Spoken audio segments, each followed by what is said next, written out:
Ashtavakra మహాగీత chapter 12 talk 32. ఈరోజు ఒక నూతన అధ్యాయం. ఇప్పటి వరకు జనకుడికి అష్టవక్రుడికి జరిగిన సంవాదంలో ఒక 2-3 ఫేజెస్ ఉన్నాయి. మొదట జనకుడు అడిగాడు, అష్టవక్రుడు చెప్పాడు. ఆ తర్వాత అష్టవక్రుడు జనకుడిని ఒకసారి టెస్ట్ చేసుకో, ఏదో ఉన్నత స్థితిలో చెప్తున్నావు అన్నాడు. లేదండి, ఉన్న స్థితినే చెప్తున్నాను అని చెప్పాడు. ఆ తర్వాత పరీక్ష పెట్టాడు. అన్నిటినీ త్యాగం చెయ్యి, తద్వారా మోక్షాన్ని పొందు, అట్లా నువ్వు సుఖంగా ఉండన్నాడు. అసలు నాదంటూ ఉంటే కదండి త్యాగం చేయడానికి, నేను గ్రహించేది లేదు, త్యాగం చేసేది లేదన్నాడు. ఆ తర్వాత అష్టవక్రుడు జనకుడి మాటలకి సంతోషించి కొన్ని సూచనలు, జనకుడికే కాదు అన్ని దిక్కులా మనం మోక్షం అనుభవించామనుకుంటాం, కానీ లోపట ఎన్నో క్లేశాలు, ఎన్నో ధారణలు అట్లా ఉంటాయి. అన్ని దిక్కులా చూడాలి. ఒక గది ఖాళీ చేసినప్పుడు అన్ని మూలలా ఖాళీ చేయాలి. మన స్నానం చేసినప్పుడు శరీరం మీద ఉన్న ప్రతిదీ తీసేయాలి. చివరికి ఒక బొట్టైనా సరే, ఒక తాడైనా సరే, అప్పుడే నగ్నత్వం అనేది ఎస్టాబ్లిష్ అవుతుంది. సో ఈరోజు అష్టవక్రుడు జనకుడికి చెప్పిన రకరకాల విషయాలు, అంటే ఇంతకుముందు చాప్టర్లో నిశ్చయ జ్ఞానం కానీ, లేకపోతే ఒక నిర్వికార స్థితిలో ఉండు అని చెప్పడం కానీ, లేకపోతే ఏ చింతలు లేకుండా జీవించు అనే స్థితి కానీ చెప్పినప్పుడు జనకుడు శ్రద్ధగా విని, ఇప్పుడు వీళ్ళిద్దరూ యొక్క చర్చ ఎలా ఉంది అంటే, ఇద్దరు ఏం చెప్తున్నారో ఇద్దరికి తెలుసు, అయినప్పటికీ మాట్లాడుకుంటున్నారు. కొన్నిసార్లు ఒక ఇద్దరు మిత్రులు కలిసినప్పుడు అట్లా ఒక చర్చ ఓపెన్ అవ్వచ్చు. ఒకరినొకరు ఒప్పించాలన్న ప్రయత్నం లేదు, ఇద్దరూ సత్యాన్ని ఆవిష్కరిస్తున్నారు. ఇక్కడ గెలుపోటములు ఏమీ లేవు, ఒక ఏకాత్మ భావనలో మాట్లాడుకుంటున్నారు. ఎప్పుడన్నా ఇలా చూశారా? ఒక రాయిని ఎత్తుతున్నప్పుడు ఇద్దరు వ్యక్తులు ఆ రాయిని కలిసి ఎత్తే ప్రయత్నం చేస్తారు. అందులో ఒకరు ఎక్కువ ఎత్తాలని, తక్కువ ఎత్తాలని ఏముండదు. ఇద్దరు కలిసి ఒక రాయిని ఎత్తుతారు. అట్లా అష్టవక్రుడు జనకుడు కలిసి సత్యాన్ని భాషతో, మాటతో అత్యంత సూక్ష్మాతి సూక్ష్మంగా ఆవిష్కరించే ప్రయత్నం చేస్తున్నారు. ఈరోజు ఓన్లీ ఒక్క సూత్రం మాత్రమే చెప్తాను 12వ అధ్యాయంలో. ఇది అత్యంత ప్రభావవంతమైన సూత్రం. ప్రతి మనిషికి సంబంధించిన, అలాగే ప్రతి మనిషి ఆలోచించుకోవలసిన ఒకానొక సూత్రం ఇది. ఇందులో ఒక పరమ సత్యం ఉంది. అష్టవక్రుడు చెప్పిన దానికి జనకుడు ఇస్తున్న జవాబు ఎంత అద్భుతంగా ఉంది అంటే, ఇప్పటి వరకు నిశ్చయ జ్ఞానం కలిగి ఉండు అని అష్టవక్రుడు అడిగింది. దాని నిశ్చయ జ్ఞానం యొక్క స్థితి ఎట్లా చెప్తున్నాడు. ఇంకొకటి ఎంత తేలికైన పరిభాషలో చెప్తున్నాడు. ఇందులో ఆడంబరాలు, లేకపోతే పటాటోపాలు, లేకపోతే పాండిత్యం ఏమీ లేవు. ఉన్నది చెప్పడానికి ఇవే అక్కర్లేదు, లేనిది కల్పించుకొని చెప్పడానికి ఇవన్నీ కావాలి.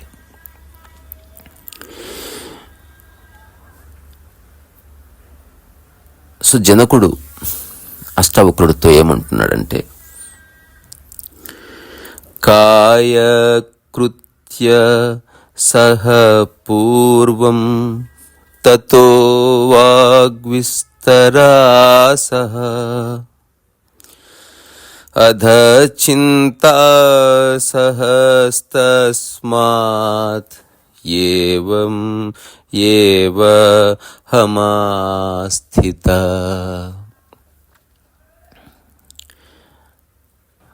అంటే జనకుడు ఎంత స్పష్టంగా చెప్పాడు చూడండి.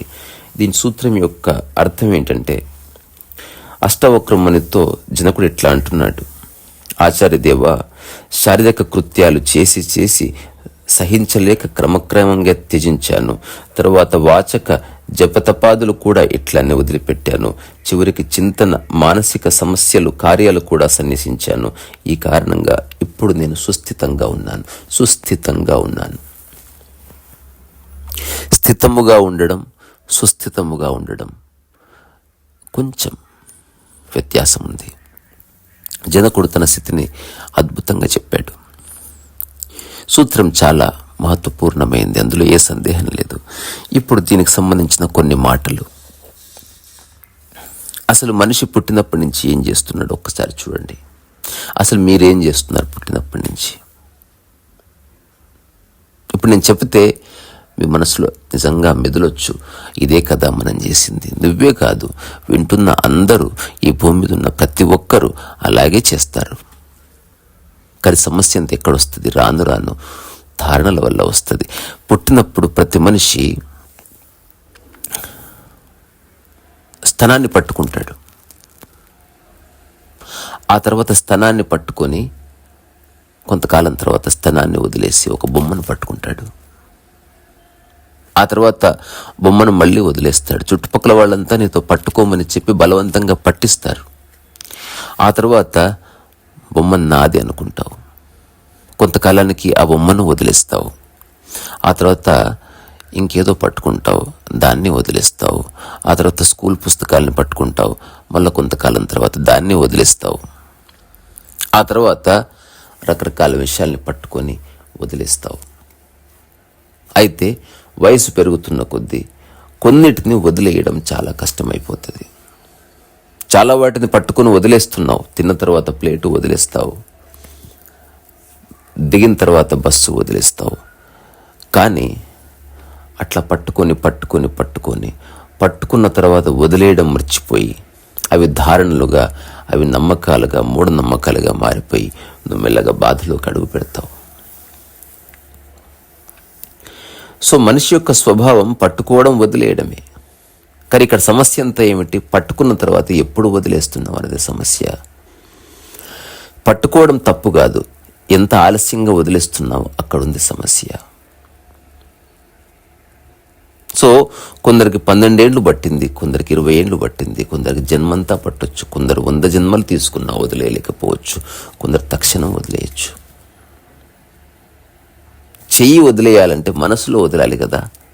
ఎప్పుడన్నా ఒకసారి చూడండి, మీ చేతిలో ఒక వస్తువును పట్టుకుని వదిలేయండి, మీ మనసులో వదలకుండా చేతితో వదిలేగలరా? ఒకవేళ మనసులో పట్టుకున్నా చెయ్యి వదిలేతే దాన్ని చెయ్యి జారడం అంటారు, అనుకోకుండా పడిపోయిందంటారు. మనసులో పట్టుకునే ఉన్నారుగా. సో జనకుడు చెప్తున్నాడు, శారీరక కృత్యాలు చేసి సహించలేక క్రమక్రమంగా త్యజించాను. అంటే శరీరంతో చేయాల్సిన అన్ని కార్యక్రమాలు త్యజించేశాను. ఒక్కసారి జీవితం యొక్క సమగ్ర దర్శనం చేస్తే ఏవి నీవి కాని స్థితిలో పుట్టి అన్నింటినీ మెల్లమెల్లగా పట్టి ఏదో ఒకటి నీదనిపించి, ఆ తర్వాత అది మాత్రమే కావాలనిపించి, ఆ తర్వాత అట్లాంటివి చాలా కావాలనిపించి, తర్వాత అన్నీ నాకే కావాలనిపించి, ఇవన్నీ నాకే సొంతం అనిపించి, ఆ తర్వాత ఇందులో ఒక్కటి పోయినా తట్టుకోలేదనిపించి, ఆ తర్వాత ఉన్న వాటిని దాచుకోవాలనిపించి, ఇలా దాచుకొని అందరికంటే నేనే గొప్ప అనిపించి, ఆ తర్వాత దాచుకున్న వాళ్ళు చాలా గొప్పవి కాదని తెలిసి కొన్ని వదిలేయచ్చు అని తెలిసినా వదిలేయొద్దనిపించి, ఆ తర్వాత అతి కష్టం మీద గురువుల కాళ్ళు పట్టుకొని పుస్తకాలు చదువుకొని వదిలేయొచ్చు అన్నమాట అని తెలుసుకొని కొన్ని వదిలేయాలనిపించి, ఆ తర్వాత మెల్లగా వదిలేస్తూ ఈ ఉన్న 3-4 చాలనిపించి, ఆ తర్వాత అందులోనూ సారం లేదని గ్రహించి, చివరికి ఒక్కటి చాలబ్బా అని బంగారాన్ని ఉంచుకొని అన్నిటినీ వదిలేసి, ఆ తర్వాత ఈ బంగారంలోనూ సారం లేదు అని ధ్యానాన్ని పట్టుకొని, తర్వాత గురువును పట్టుకొని, ఎప్పుడు ఏదో ఒకటి పట్టుకొని ఎప్పుడు ఖాళీగా లేవే. నీ యొక్క మూలస్థితి ఖాళీగా ఉండటమే, శరీరం యొక్క మూలస్థితి ఖాళీగా ఉండటమే, అవునా కాదా? శరీరం ఎప్పుడు నువ్వు శరీరానికి షర్టును తగిలిస్తావు, షర్ట్ ఎప్పుడు మోయదు. శరీరం ఎప్పుడన్నా షర్టును మోయడం చూశారా? శరీరం ఎప్పుడన్నా చెప్పులను మోయడం చూశారా? శరీరానికి మోయడం ఇష్టం ఉండదు. శరీరం అసలు దేన్ని పట్టుకోవాలని అనుకోదు. మహావీరుడి యొక్క స్థితి శారీరక పరంగా సంప్రజ్ఞ స్థితి. అది మనమందరం మహావీరులమే. బయటికి కొన్ని లక్షల రూపాయల నగలు వేసుకుని తిరగచ్చు, అయినప్పటికీ మనం నగ్న శరీరంతోనే ఉన్నాం. నీ యొక్క అసోసియేషన్ నగ్న శరీరంతోనే ఉంటుంది.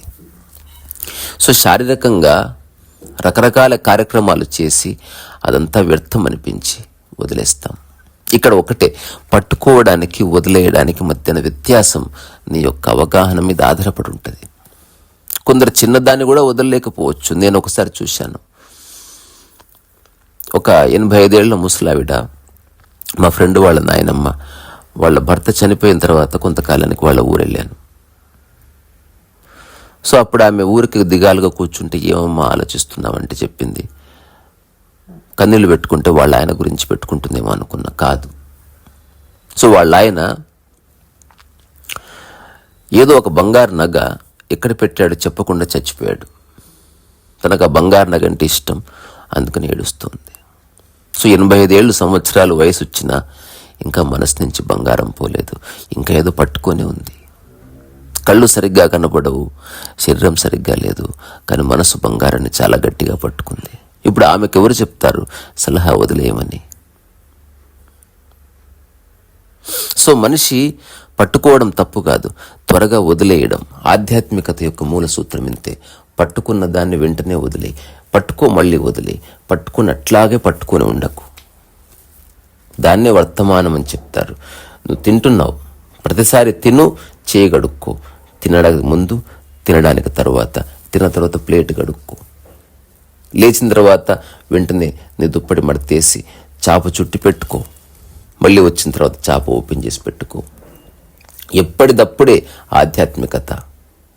ప్రపంచంలో జమ చేసుకోవడం ఉంది, ప్రకృతిలో జమ లేదే చూడండి. అసలు భోజనం జమ చేసుకోవడం లేదు, ఆహారం జమ చేసుకోవడం లేదు, ఏవి జమ చేసుకోవడం లేదు, జ్ఞాపకాలు జమ చేసుకోవడం లేదు, ప్రకృతిలో జమ చేసుకోవడం లేదు. ప్రకృతిలో మూమెంట్ టు మూమెంట్ ఒక ఎంటీ బీయింగ్తో ఒక దాన్ని అటెండ్ చేసి నింపుకొని మళ్ళీ దాన్ని వెంటనే ఖాళీ చేసుకోవాలి, మళ్ళీ ఎంటీ అవ్వాలి. మళ్ళీ శరీరం ఏం చేస్తుందో అదే గనక మనసు చేస్తే అదే ఆధ్యాత్మిక శాస్త్రం అంతా కూడా. సో బయటికి మనిషి ఒకలా కనిపిస్తున్నాడు, లోపల మనిషి ఎవరికి తెలియదు. సో బయటికి మనిషి ఆహ్లాదకరంగా ఉన్నట్టు కనిపిస్తాడు, కానీ లోపల మనిషి చాలా బాధల్లో ఉన్నాడేమో మనకు తెలియదు. కొందరు వచ్చి ఒక పెళ్ళికి వచ్చి ఫ్రెండ్స్ దగ్గరకు వచ్చి చాలా ఆహ్లాదకరంగా గట్టిగా నవ్వుతూ మాట్లాడతారు, లోపల పెద్ద పెద్ద గాయాలు ఉన్నాయేమో తెలియదు. రకరకాల విషయాల గురించి సలహాలు ఇస్తారు, పాలిటిక్స్ మాట్లాడతారు, అన్నీ మాట్లాడతారు, లోపటంతా డొల్ల ఉందేమో తెలియదు. దేని నుంచో పారిపోవడానికి ఏదో వదిలేయలేక అది ఎట్లా వదిలేయాలో తెలియక అక్కడి నుంచి రకరకాల మార్గాలు వెతుకుతున్నారేమో తెలియదు. ఆశ్రమాలకు ఎందుకు వెళ్తున్నారు? నీకు వదిలేసే శక్తి లేదు కాబట్టి. అంతకుమించి వేరే కారణం ఏదైనా ఉందా? ఏదో పట్టుకున్నావంతే, ఆ పట్టుకున్న బరువు దింపేయాలి. సో మనిషి మోసే అంతిమ బరువు నేనన్న భావనే. దాని బరువు చాలా ఎక్కువ.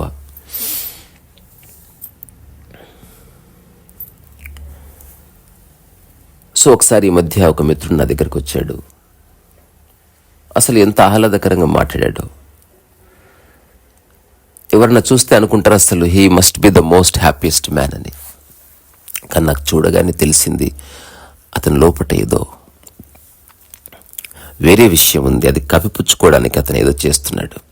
మీరు చాలాసార్లు గమనించారు, కాస్త ఎత్తుపళ్ళు ఉన్నాయి అన్న భావన ఉన్న ఒక అమ్మాయి కానీ అబ్బాయి కానీ నవ్విన ప్రతిసారి చేయడం పెట్టుకుంటారు. ఏదన్నా లోపం ఉందన్నప్పుడు దాన్ని కవర్ చేసుకోవడానికి చాలా ప్రయత్నం చేస్తారు. చాలామంది లోపల ఎన్నో సమస్యలు ఉంది, వాటిని కవర్ చేసుకోవడానికి బయట ప్రయత్నం చేస్తారు. ఎవరు అందంగా లేమనుకుంటారో వాళ్ళే నగలేసుకుంటారు, నగలు దిగేసుకుంటారు. నిజంగా అందం ఉందనుకోండి, అక్కడ నగల అవసరం ఏమిటి? అసలు సౌందర్యం అనే దానికి డెఫినేషన్ అదే. ఇక వేరే ఏది అక్కర్లేదు. దానికి సౌందర్యం అని పేరు, సుందరం అని పేరు. సత్యం శివం సుందరం అంటే ఇక వేరే ఏది జోడించకుండా ఏదైతే ఉందో అదే సత్యము. వేరే ఏ క్వాలిటీ జోడించకుండా ఏదైతే ఒక శ్రేష్టంగా కనిపిస్తుందో అదే శివం. ఏదైతే ఏమీ జోడించకుండా అతి సుందరంగా ఉందో అదే సుందరం, చూడ్డానికి కన్నుల పండుగ ఉందో అదే సుందరం, చూడ్డానికి పరిపూర్ణంగా ఉందో అదే సుందరం. సో మనిషిలో ఉన్న రకరకాల విక్షిప్తతలు మనకు తెలియని కాదు, మనం చూస్తూనే ఉన్నాం నిరంతరం. సో శారీరక కృత్యాలు మనిషి చేసి చేసి చేసి చేసి ఒకనొక టైంలో తెలుసుకుంటాడు, ఇంత పరిగెత్తవలసిన అవసరం లేదని, ఇంత ఆపాధాపి అవసరం లేదని, ఇంత గింజుకోవాల్సిన అవసరం లేదని, ఇంత అరవాల్సిన అవసరం లేదని, ఇంత నెత్తి కొట్టుకోవాల్సిన అవసరం లేదని. ఆ తర్వాత ఇన్ని కర్మకాండలు, రకరకాల యాగాలు అవన్నీ శరీరంతో చేయిస్తావు. శరీరంకి ఏం సంబంధం? చేసేది మనస్సు కదా, నీ సమస్య మనసుది కదా. కానీ శరీరాన్ని మాధ్యమంగా వాడి దాన్ని చాలా ఇబ్బంది పెడతావు. సో జనకుడు చెప్తున్నాడు, శరీరాన్ని చాలా ఇబ్బంది పెట్టాను, శరీరాన్ని చాలా పరిగెత్తించాను, శారీరక కృత్యాలు చేసి చేసి క్రమక్రమంగా వాటిని ఆపేశానన్నాడు. ఇప్పుడు మొట్టమొదటిసారి శారీరకంగా ఒక సుస్థితం ఏర్పడ్డది.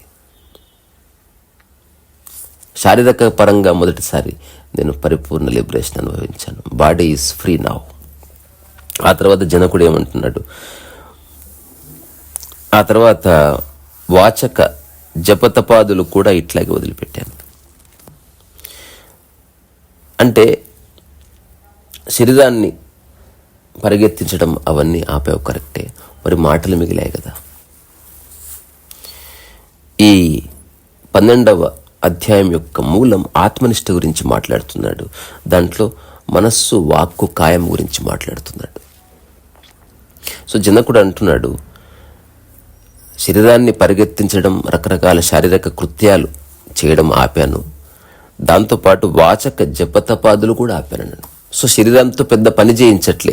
కానీ ఇప్పుడు మనం ఇస్కాన్ భక్తులను చూస్తాం, చేయి నడుస్తూ ఉంటుంది, నోరు నడుస్తూ ఉంటుంది, Hare Rama Hare Rama Hare Krishna. Still you are continuously blabbering inside. దానికి భక్తి అని పేరు పెట్టుకోవడం, ఎక్కువ మంది అలా చేస్తున్నారు కాబట్టి నీకు అది ఒక ధైర్యం ఇస్తుంది అంతే. జస్ట్ అది ఆపితే మైండ్ ఏమైపోతుందో ఒకసారి ఆలోచించు. మన పురాతన ఇండ్లు ఉండేవి, ఏదైనా కుంగితే ఓ కట్టె పెట్టేవారు, పోటు అనేవాళ్ళు. ఇప్పుడు ఆ పోటు వల్ల కప్పంతా నిలబడ్డది. ఈ పోటు తీసేస్తే కప్పంతా కూలి కింద పడిపోతుంది. ఇప్పుడు నువ్వు ఆ జపతపాదులు ఆపేస్తే మనసు ఎటు పరిగెడుతుందో. సో మళ్ళీ శరీరాన్ని ఇబ్బంది పెడుతూనే ఉన్నావు. సో జనకుడు అన్నాడు, అట్లా శరీరాన్ని నేను ఇబ్బంది పెట్టడం అన్ని రకాలుగా ఆపేశాను.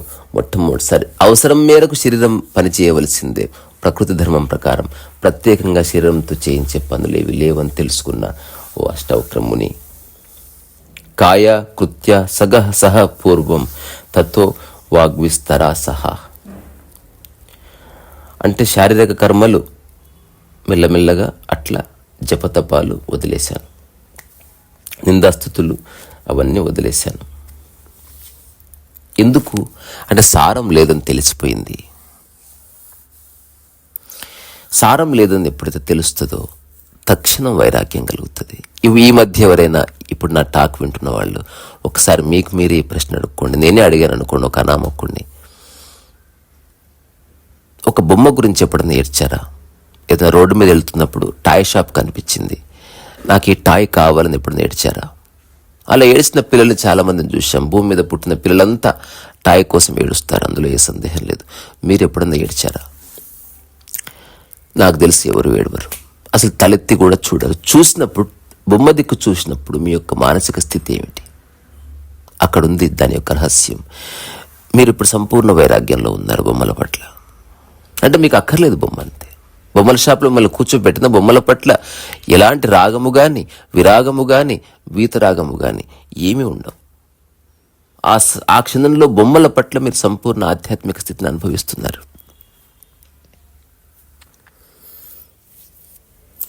సో ఆధ్యాత్మికత లేకపోతే ఆత్మజ్ఞానం, జ్ఞానోదయపు స్థితి, మోక్ష స్థితి, సంప్రాజ్ఞ స్థితి, ఇట్లా రకరకాల స్థితులు మనం ప్రతిరోజు అనుభవిస్తూనే ఉన్నాం. నిష్కామ కర్మ రకరకాల స్థితుల్లో చేస్తూనే ఉన్నాం. కానీ మనం దాన్ని సర్వాంగ మోక్షం, సర్వాంగ ముక్తి అంటే అన్ని దిక్కుల దాన్ని అనుభవించే ప్రయత్నం చేయడం లేదు. ఇప్పుడు జనకుడు చెప్తున్నది అన్ని దిక్కుల శరీరంతో చేసే అన్ని రకాల అనవసర పనులు ఆపేసినండి అన్నాడు. ఆ తర్వాత ఏం చెప్పాడు? అదః చింతా సహస్తస్మాత్ ఏవం ఏవ హ అస్థిత అన్నాడు. అహం అస్థిత. చివరికి చింతన, మానసిక కార్యాలు కూడా నేను వదిలేశాను అన్నాడు. ఈ కారణం వల్ల నేను సుస్థితంగా ఉన్నాను. ఇక్కడ మళ్ళా భాషాపరంగా ఇంతవరకు అష్టావక్రుడు జనకుడికి మధ్యన జరిగిన రకరకాల విషయాల్లో కొన్ని మూల విషయాలు ఉన్నాయి. సో ఇద్దరూ ఒకే విషయాన్ని ప్రతిపాదిస్తున్నాడు.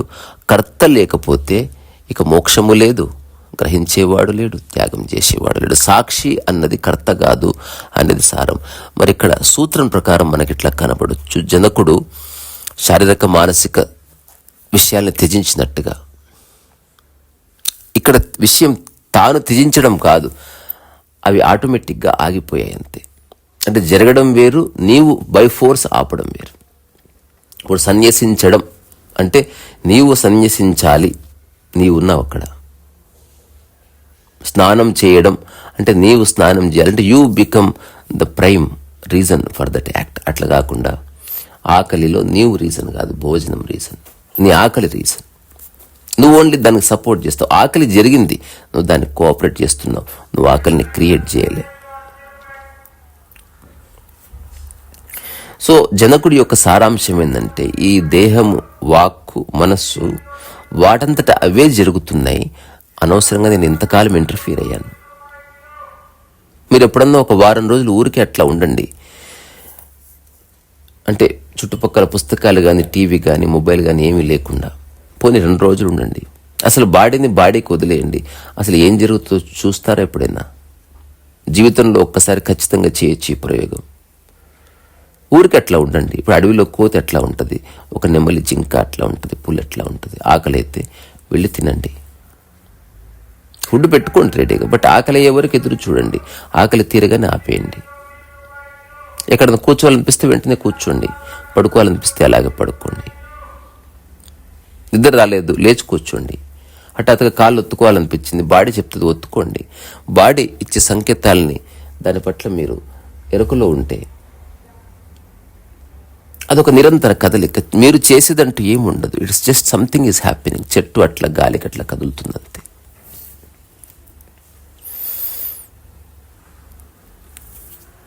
సో ఏవం ఏవ అహం అస్థిత. ఈ అస్థితం అనే పదం చాలా అద్భుతమైందనమాట. అంటే ప్రయత్నాలన్నీ వాటంతటవే ఆగిపోవడం వల్ల ఒక సహజ స్థిరత్వం వచ్చింది అని చెప్తున్నాడు. సో ఈ సూత్రం జనకుడు తన యొక్క మూల స్థితిని తను అనుభవించడానికి గల కారణం ఏమిటనేది తేలిగ్గా చెప్తారు. ఎవరైనా చెప్తారు, ఓ జీవితంలో చాలా చేశాను, ఇప్పుడు చేయడం లేదండి అంటున్నావు కదా, నువ్వు జనకుడివే. కానీ దాంతోపాటు మాటలు ఆపేసావు రమణ మహర్షి. మాటలు ఆపడం అంటే మాటలు మాట్లాడొద్దని కాదు, కావాలని గంభీరంగా బిర్ర బిగించుకొని మౌనంగా ఉండడం కాదు. అవసరమైతే మాట్లాడతాం. Only if it is required that could be done. మిగతావన్నీ నువ్వు చేయడం ఆపేశావు. ఏదైతే అత్యంత ఆవశ్యకమో అది జరుగుతుందంతే. సో జనకుడు చెప్పిన దాని యొక్క వ్యాఖ్య ఏమిటంటే, ఈ ప్రపంచంలో మనిషి ఏమేం చేస్తున్నాడో ఒక్కసారి చూడండి. శారీరక ధర్మం ప్రకారం తినకుండా ఉపవాసాలు చేస్తున్నారు, దాన్ని ఎండపెడుతున్నారు, దాన్ని జిమ్కు తీసుకెళ్తున్నారు. దానికి అవేవి ఇష్టం ఉండవు, బట్ స్టిల్ చేస్తారు. దాన్ని ఎర్లీ మార్నింగ్ 4కి లేపి చల్లనీళ్ళ స్నానం చేపిస్తారు. మనసు ఏమో స్నానం చల్లనీళ్ళతో చేయాలి, మనసుకు చేయించాలి స్నానం. స్నానం మనసుకు సంబంధించింది, కానీ నువ్వు శరీరాన్ని ఇబ్బంది పెడుతున్నావు.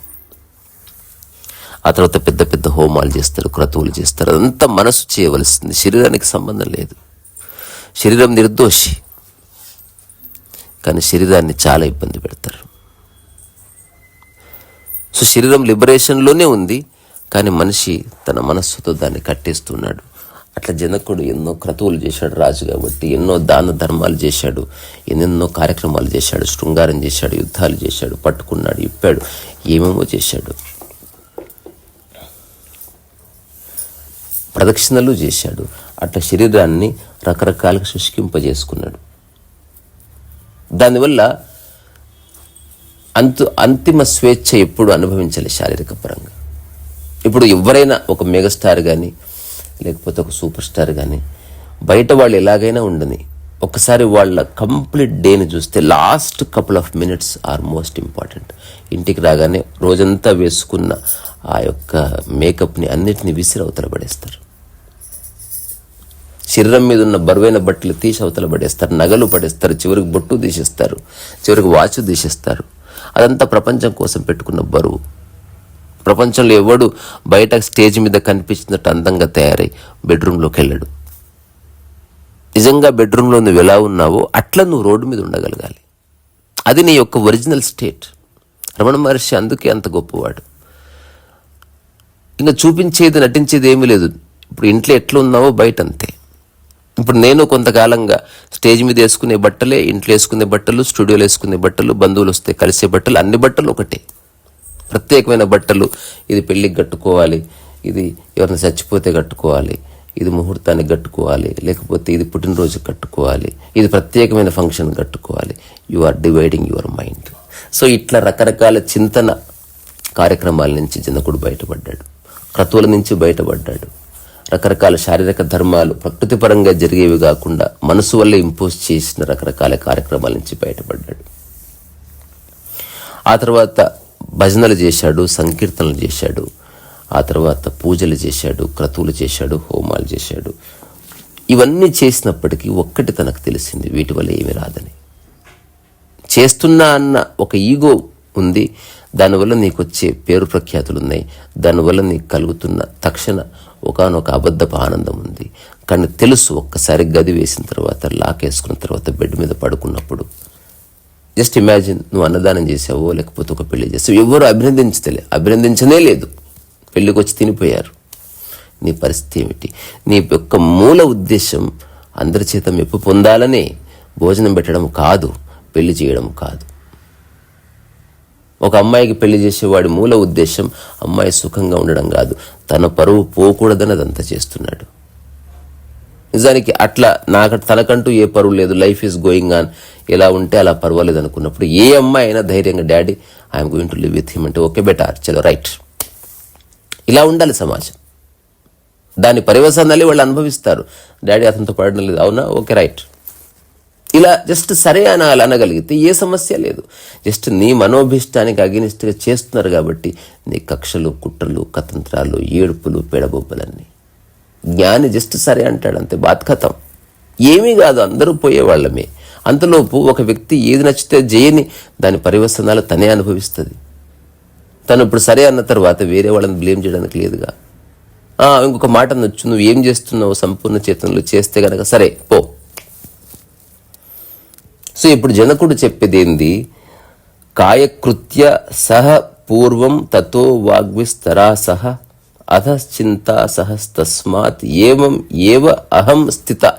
అంటే ఇంతవరకు రకరకాల కార్యక్రమాలు చేసి ఆ శరీరంతో చేసిన కార్యక్రమాలన్నీ ఆపానయ్యా, దానంతట ఆగిపోయినాయి. తర్వాత లోపటి నుంచి ఏ పూనిక లేదు, ఆగిపోయాయి. ఆ తర్వాత శరీరంతో చేసే చిన్న చిన్న పనులు, అంటే చిన్న చిన్న గులగడాలు లేకపోతే మంత్రోచ్చారణలు, ఇవి కూడా ఆగిపోయాయి. ఆ తర్వాత మనసుతో చేసే చింతన, మననం, ఇవన్నీ ఆగిపోయాయి. తద్వారా నేను ఇప్పుడు మొట్టమొదటిసారి సంస్థితంలో ఉన్నాను, సుస్థితుండై ఉన్నాను. ఇప్పుడు లాస్ట్ ఒక మాట చెప్పి కాన్వర్జేషన్ ముగిస్తా. అంటే ఒకటే అంశాన్ని రకరకాలుగా స్పృశించే ప్రయత్నం చేసిన. భూమి మీద మనందరితో ప్రాపంచికంగానే ఒక మాట, నాతో అని అని అని మా ఊరోళ్ళు, మా ఫ్రెండ్స్ సావు దొబ్బిన మాట. సెటిల్ అవుతావా? ఎప్పుడు సెటిల్ అవుతావు? జస్ట్ ఒకసారి చెక్ చేసుకోండి. నిజంగా ఎవరికైనా తెలుసా అసలు సెటిల్ అవ్వడం అంటే ఏందో? నేను చెప్తున్నా, ఎవ్వరికీ తెలియదు అసలు అబద్ధం సెటిల్ అవ్వడం అనేది. నా జీవితంలో నేను సెటిల్ అవ్వను, సజీవంగా ఉన్న ఏది సెటిల్ అవ్వదు. కానీ సజీవంగా ఉన్న అన్నీ కూడా కూటస్థ స్థితిలో ఆగిపోతాయి, సంస్థితమైతే, సుస్థితమైతే. స్థిరపడ్డం వేరు, సుస్థితం అవడం వేరు. ఒక సొంత ఇల్లు, ఒక భార్య, 2 పిల్లలు, కొంత బంగారం, బ్యాంకులో కొంత డబ్బు, అట్లా ఉంటే ప్రాపంచికంగా సెటిల్ అయినట్టు. Otherwise nothing settles here. సజీవంగా మనసు ఉంది, సజీవంగా బాడీ ఉంది, సెటిల్ అయ్యేది ఏమిటి అసలు? నువ్వు కదలకుండా ఉన్న ఒక జడ పదార్థాన్ని సెటిల్ చేయొచ్చు, కదిలే కోతిని సెటిల్ చేయి, చీమని సెటిల్ చేయబ్బా, సెటిల్ కాదు ఏది ఇక్కడ. సో 2009లో నేను డిక్లేర్ చేసిన నేను జీవితంలో సెటిల్ అవ్వడం లేనే లేదు ఇంకా. కానీ ఈ సెటిల్ అవ్వాలన్న ఆలోచన సెటిల్ చేసిన నేను తీసిపాటు దొబ్బిన అట్లా సెటిల్ అయినా నేను. So now I have no interest in getting settled in my life. తద్వారా మై మైండ్ గాడ్ సెటిల్డ్. అంటే ఏమీ చేయక్కర్లేదన్న విషయాన్ని తెలుసుకోవడం వల్ల నేను సంపూర్ణ సుస్థితిని అనుభవిస్తున్నా అని జనకుడు చెప్పినట్టు అది అనుభవిస్తే తప్ప తెలియదు. ఇప్పుడు సోక్రటీస్ యొక్క ఫిలసాఫికల్ వన్-లైనర్ స్టేట్మెంట్ ఉంది కదా, అందరూ అన్నీ తెలుసు అనుకుంటారు, నేను తెలుసుకున్న నాకేమీ తెలియదు అని అన్నాడు. సో నాకేమీ తెలియదు అని నేను తెలుసుకున్నా అన్నాడు. So he is in the real knowing state. అట్లా ఈ సుస్థితం అంటే ఊరికే స్థిరపడ్డం కాదు, లోపట పరిపూర్ణంగా తెలిసింది. ఈ యొక్క స్థిరపడాలన్న ఆలోచన, ఏదో చేయాలన్న ఆలోచన, ఏదో పరిగెత్తాలన్న ఆలోచన, ఏదో సాధించాలన్న ఆలోచన, ఏదో రుజువు చేయాలన్న ఆలోచన, అవన్నీ పోయినాయి. అట్లా మొదటిసారి మనస్సు కూలబడ్డది. దీనికి రమణ మహర్షి చాలా ముద్దుగా చెప్పాడు, మనసును తీసుకెళ్లి హృదయంలో అణిచివే అన్నాడు. సో మనసు అంటే ప్రాపంచికంగా ఎఫెక్ట్ అయ్యింది, ఇంపాక్ట్ అయ్యింది. హృదయం అంటే ప్రపంచం అంటుకొని మనస్సు. మనసు అంటే మామూలు నీళ్ళు, హృదయం అంటే తీర్థం అంతే. మనసు అంటే పులిహోర, హృదయం అంటే ప్రసాదం. రెండూ ఒకటే. పులిహోరలో ప్రపంచం ఉంది, నీవు ఉన్నావు, చేసినవాడు ఉన్నాడు, నేను కష్టపడ్డాను, నేను కాబట్టి చేశాను, ఇవన్నీ రకరకాల కార్యకారణాలు ఉన్నాయి. తర్వాత ఎవడికి మరి వాడు మనవాడు కాదు, మనం ఎందుకు పెడతామని ఉంది, ఏమేమో ఉన్నాయి. ప్రసాదంలో ఇవేవి లేవు, జస్ట్ ప్రసాదం ఉందంతే. చేసేవాడు లేడు, తీసుకునేవాడు లేడు, జస్ట్ ప్రసాదం ఉందంతే. సో వీళ్ళంతా ప్రసాద రూపంగా జీవితాన్ని దర్శించిన వాళ్ళు. ఆత్మజ్ఞాని యోగి ఎవడంటే ప్రసాద రూపేణ్ జీవితం స్మరణ, అంటే జీవితాన్ని జస్ట్ ప్రసాద రూపంగా నిరంతరం స్మరించేవాళ్ళు. వాళ్ళదంటూ ఏది లేదు, కానీ ఉన్నది బ్రహ్మాండంగా అనుభవిస్తున్నారు. ఇంకొకటి, నీ దగ్గర ఎంత ఉన్నా నువ్వు అనుభవించేది చాలా స్వల్పం. ఒక 1000 గజాల ఇల్లు కట్టుకున్నావు, నువ్వు కూర్చున్నది ఎప్పుడు గజం మీదే స్వామి, అంతే. ఆ గోడలు ఒక్కసారి తీసేసి నువ్వు భూమి మీద నడుస్తున్నావు. నువ్వు ధరను అనుకుంటున్నావు పెద్ద ఇంట్లో నడుస్తున్నావు, కాదు, నువ్వు ఎప్పుడు భూమి మీద నడుస్తున్నావు. స్టూపిడిటీకి ఒక హద్దు లేదు కదా. సో నువ్వు అట్లా భ్రమపడతావు అంతే.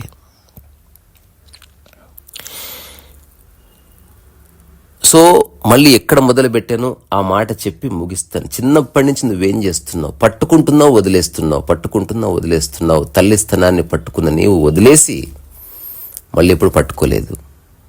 ఆ తర్వాత బొమ్మల్ని పట్టుకున్న నీవు వదిలేసి మళ్ళీ ఎప్పుడు పట్టుకోలేదు. బొమ్మల పట్ల నువ్వు సంపూర్ణ మోక్ష, ముక్తి, వైరాగ్య స్థితులు అనుభవిస్తూనే ఉన్నావు. కాదని చెప్పు, అష్టవక్ర మహాగీత నీకు ఉపయోగపడదు. నేను ఛాలెంజ్ చేసి చెప్తున్నా, ఇప్పుడు ఏ 40-50 ఏళ్ల వయసు వచ్చిన వాళ్ళు ఎవరన్నా నాకు ఈ బొమ్మ కావాలని రోడ్డు మీద ఏడ్చి బట్టలు చింపుకొని ఏడ్చారు. బొమ్మ ఉంది, దాని పట్ల నీకు ఎందుకు ఆసక్తి పోయింది? బొమ్మలతో ఆడుకోవడంలో ఏ సారం లేదని గ్రహించినావు. అట్లా ఈ జీవితంలో నువ్వు ఏవేవైతే అనుభవిస్తున్నావో, వేటి కోసం పరిగెడుతున్నావో, వాటిలో ఏ సారం లేదని గ్రహించిన రోజు అద్భుతం జరుగుతుంది. అయితే అష్టావక్రుడికి జనకుడికి మధ్యన జరుగుతున్న విషయంలో ఒక్కటి ఉంది బ్రదర్, అర్థం చేసుకోవాల్సింది. అదేమిటంటే సాధన లేదు, పద్ధతి లేదు. నేను ప్రయత్నం చేస్తున్నా, వీటిలో సారం లేదని నేను 50 ఏళ్ల తర్వాత గ్రహిస్తా. తుమ్ డూబ్ గయా, నీకు లేదు ముక్తింగా, ఐసా నై చెల్తా. అష్టావక్రుడు అంటున్న సారం లేదని. చూసిన బొమ్మల పట్ల ఎట్లయితే తెలుసుకున్నావో సారం లేదని, నువ్వు ఇప్పుడు బంగారం పట్ల సారం లేదని తెలుసుకో, అవసరానికి ఉపయోగించుకో. ఒక బొమ్మను కొనుక్కొని పేపర్ వెయిట్గా వాడుకో. You are not attached to the doll, అవసరానికి వాడుతున్నావు అంతే. జస్ట్ ఇప్పుడు నీ దగ్గర ఉన్న ప్రతి వస్తువు నీ యొక్క అవసరానికి ఉపయోగపడుతుంది తప్ప దాని పట్ల ఏ మమకారం లేదని నీకు తెలిసిన క్షణం అష్టవక్రుడు నీలోకి ఎంటర్ అయినట్టు లెక్క. జనకుడు నువ్వే జనకుడే చెప్పినట్టు లెక్క. అత్యంత తేలికైన ఆత్మజ్ఞానానికి సంబంధించింది. ఇంత ప్రపంచంలో ఎవరైతే ఆశ్రమాల్లో కష్టపడుతున్నారో, అనవసర ప్రయాస పడుతున్నారో, అనవసర కష్టము, అంత సీన్ లేదు అక్కడ. చెప్పే వాళ్ళకి తెలీదు, వాళ్ళకి తెలీదు, తద్వారా చేసే వాళ్ళకి ఎలాగో తెలీదు. ఈ చిన్నది ఒక్కటి మనసులో పెట్టుకోండి. వీలైతే గోడ మీద రాసుకోండి. రోడ్ల మీద బొమ్మల షాప్ కనిపించినప్పుడు నేను ఎందుకు బట్టలు చింపుకొని ఏడవడం లేదు బొమ్మ కావాలని? దానికి జవాబులో ఆధ్యాత్మికత ఉంది. అష్టవక్రుడు చెప్తున్నాడు, జనకుడు చెప్తున్నాడు. అష్టావక్రుడికి ఈరోజు జనకుడు చెప్తున్నాడు, జనకు వాచలు సారం లేదని తెలుసుకున్నా అంతే. మరి ఎప్పుడు తెలుసుకుంటావు బంగారంలో సారం లేదని? ఎప్పుడు తెలుసుకుంటావు ఈ వేవేల చీరల్లో సారం లేదని? ఎప్పుడు తెలుసుకుంటావు ఈ అవార్డుల్లో సారం లేదని? ఎప్పుడు తెలుసుకుంటావు నువ్వు కొనుక్కున్న భూముల్లో సారం లేదని? ఎప్పుడు? సో అనిపించడానికి వదిలేయడానికి మధ్యన వ్యవధే నువ్వు పడే వేతన బాధ. గుర్తుపెట్టుకో. ఈ క్షణం సారం లేదని తెలుసుకో, కానీ బంగారాన్ని పడేయద్దు. అష్టవక్రుడు సన్యాసాన్ని అన్ని వదిలేసిపోమని చెప్పడం లేదు. నేను చెప్పను, ఇంకో నాకు ఇప్పుడే వెండి ఉంగరం ఎవరు ఇస్తే పెట్టుకున్నా. ఏది పడేయొద్దు. తెలుసుకో. ఆ వెండి ఉంగరానికి నీ మూల స్థితిని జోడించకు. వెండి ఉంగరం పెట్టుకుంటే నాకు చాలా బాగుంది అనకు. వెండి ఉంగరం పెట్టుకున్నావు అంతే, బాగుండడం ఏమిటి? నాన్సెన్స్. జస్ట్ ఉంగరం అంతే. నీ వేలికున్న గోడకున్న ఒక్కటే అని తెలుసుకో. అది ఉన్నా లేకపోయినా నీకే సంబంధం లేదని తెలుసుకో. అట్లా ఈ క్షణం మోక్షాన్ని అనుభవించు. సో మీ అందరికీ సహజ తక్షణ మోక్ష ప్రాప్తిరస్తు. అష్టవకుడి తరఫున నేను మిమ్మల్ని ఆశీర్వదిస్తున్నా. రే సరస్వ వయసు.